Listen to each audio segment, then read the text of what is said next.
Hello everyone, I am Trupti Pandya and today I will be teaching you Element of Account Standard 11 Part 1 Chapter 1 Terminology of Account. Terminology of account means special word that used in account, and this 38 words we already completed. Now 39. Discount. Emergence of a discount is from purchase sales. Many times from total amount of a purchase or sales as per condition, certain amount is deducted and net amount is paid. The amount which is deducted from the total amount is known as a discount. If 100 rupees value amount some thing are there, and when you purchase at that time it is given 10% discount, means 100 into 10 upon 100, 10 rupees discount is there, then 100 rupees things for minus 10, and then you have to pay 90 rupees, then 10 rupees is the discount and it is called the amount of discount. Out of the total amount of a purchase sale, the amount which is procured or deducted is known as a discount. There are two main type of discount. First is trade discount and second is cash discount. Trade discount means at that time when trade occur, at that time some amount is discounted. It is called trade discount. At the time of a sales, a business person deducts certain percentage amount from sales price. It is known as a trade discount. Trade discount is not recorded in the books. This is very important because trade discount not write anywhere in the books of account, and so it is known as a trade discount. For trade only, from trade amount some discount is given, so it is called the trade discount. Directly from the amount it is deducted, not write anywhere in the books of account this amount. Trade discount is not recorded in the books. Assume that the goods worth rupees 10,000 sold at 2% trade discount.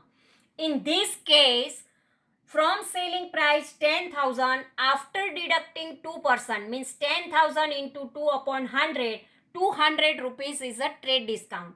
So payment amount is 10,000 minus 200 is equal to 9,800. So sales of rupees 9,800 will be recorded in the books of account. Whenever we write, at that time we have to write direct 9,800. 2 percentage we 2 percentage of 10,000 means 200 we deducted, but don't write anywhere this amount. And second discount is cash discount. To attract the customers with the purpose to receive quick collection of credit sale, the amount which is deducted from receivable amount is known as a cash discount. If a given time period 10 days are there given to the creditors, and if we said that within a 10 days if you paid, then 5% cash discount is there. So this type of attract to customers to pay the quick payment, this type of discount is there. And cash discount is recorded in the books after deduction of a trade discount. Whenever it is a trade discount is given, then first we deduct the trade discount, and afterward on the remaining amount we have to calculate the cash discount. So here cash discount is determined as above stated. If rupees 200 as a discount is allowed on 9,800, customer would pay 9,600 to supplier.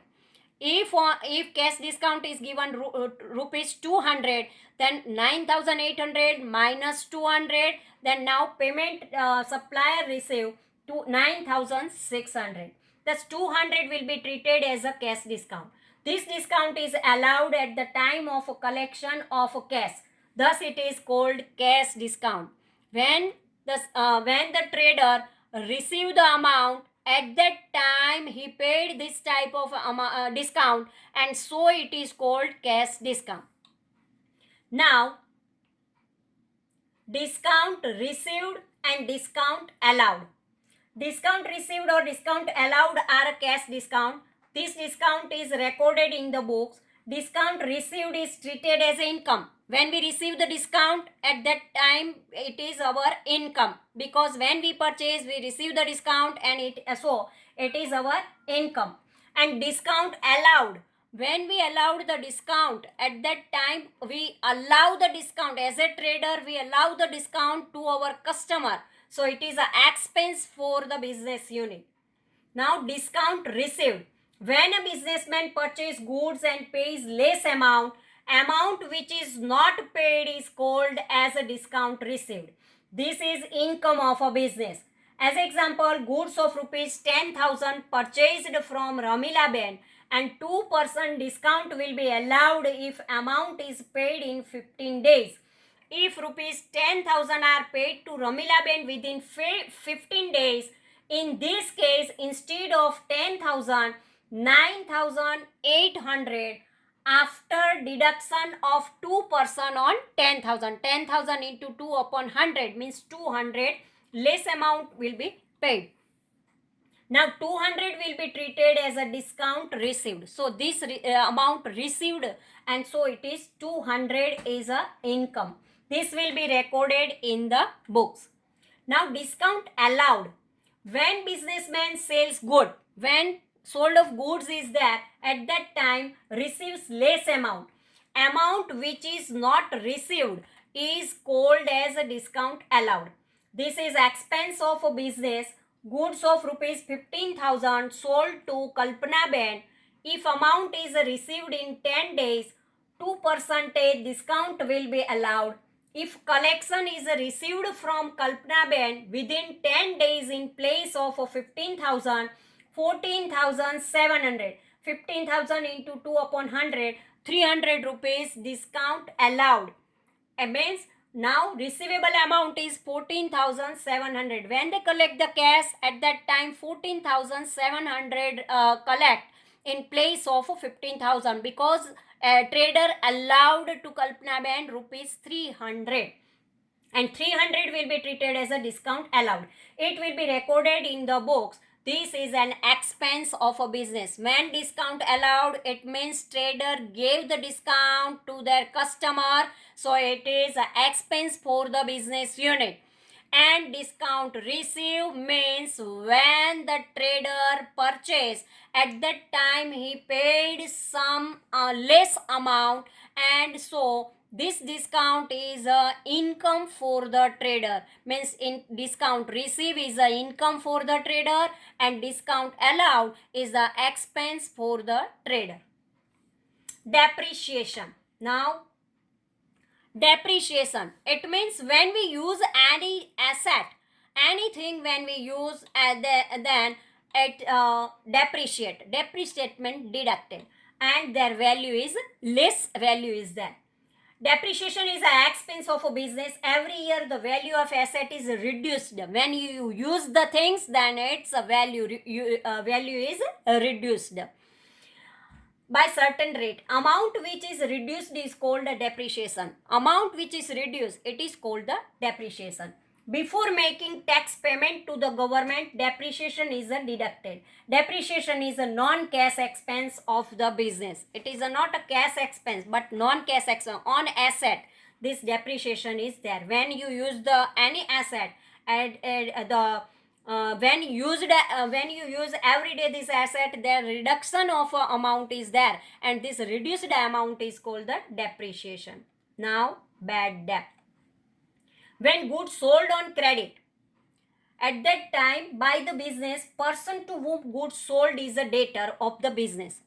As a trader, when trader sold the goods to their customer, at that time this customer is a debtor, because on credit they sold the good, and so it arises the debtor of the business. From him the amount of a sales is to be collected, and from the debtors trader collect the money.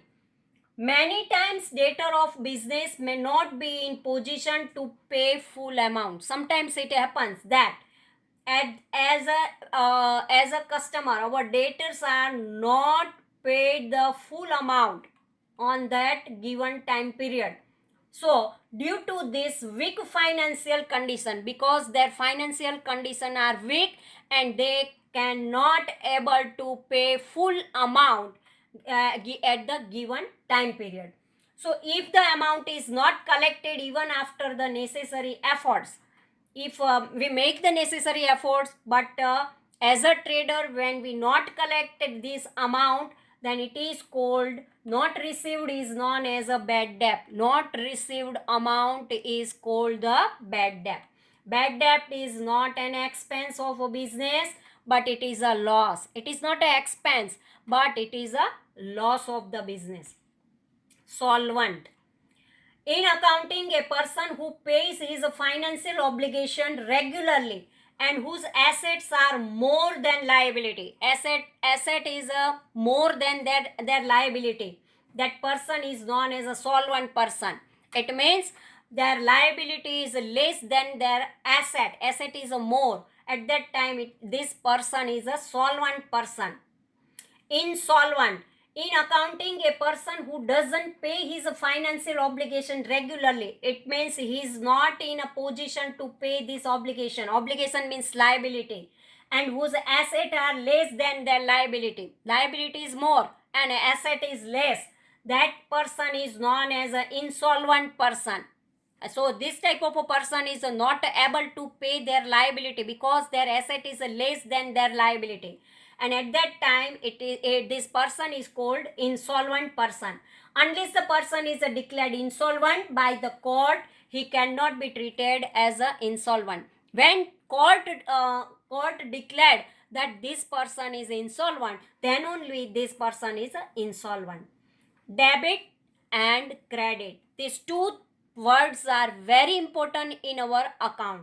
There are two important words of accounting. Every transaction has two effects in a double entry system. Our accounting system is a double entry system is there, and so for each transaction there are two entries are there. Two entry system is there. So two entry are there. Debit, one is debit and second is credit.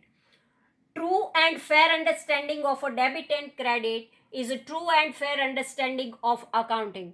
If you know that it is debit and it is credit, then it is true and fair understanding of accounting is there. In accounting, two sides are used. The left hand side in accounting is called as a debit side. This side is called the debit side and this side is called the credit side.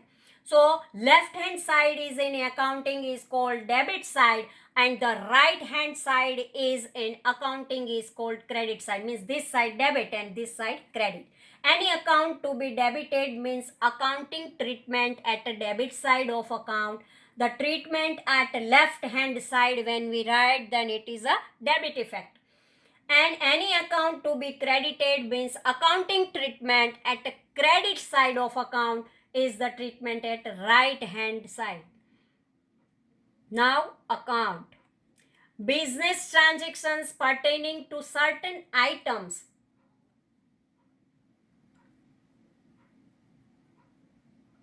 Business transactions pertaining to certain items and persons would take place frequently. These transactions may be of debit side having debit effect, may be of credit side having credit effect. Transaction pertaining to respective item or person is recorded at one place and from where the summary of transactions of that item or person can be obtained, it is called account. Whenever the information is necessary, when we get the summary of this transaction, and this place is called the account. We take one example for this. Puspaben is a customer of a business. Goods are sold on credit to her. Assume that credit sale are made 20 times in a year and she also settles her account 20 times. Now there will be 20 into 2 means 40 transactions with Puspaben during the year. Because we write the account in a one time period of this account is a 1 year. 1 year means 12 months is there. Our one customer is there, Puspaben. and Puspaben purchased the goods from the business unit 20 times. And each transaction has a two effects, means 20 into 2, 40 transactions are recorded in Puspaben's account. Puspaben is a person, thus it is a personal account. When person's account is there, then it is a personal account. Like a personal account, goods account, asset account, income account, expense account, etc. are also prepared as per rules of accounting, even if there is one transaction, respective account is to be prepared. If one transaction is there, then also we have to prepare the account for that. These terminologies make the subject of a study easy. If you know this all the vocabulary and familiar with this word, then it is very easy to understand this subject. The terminologies clarify meaning of the concerned topics so that there is no space for any controversy. Terminology has a significant place and importance in every branch of education, because special words are there for the spatial study. Let us know about the type of accounting system after having studied the meaning of characteristics and many other things of accounting. So this way, all the vocabulary of accounting means terminology of accounting we completed. Thank you very much.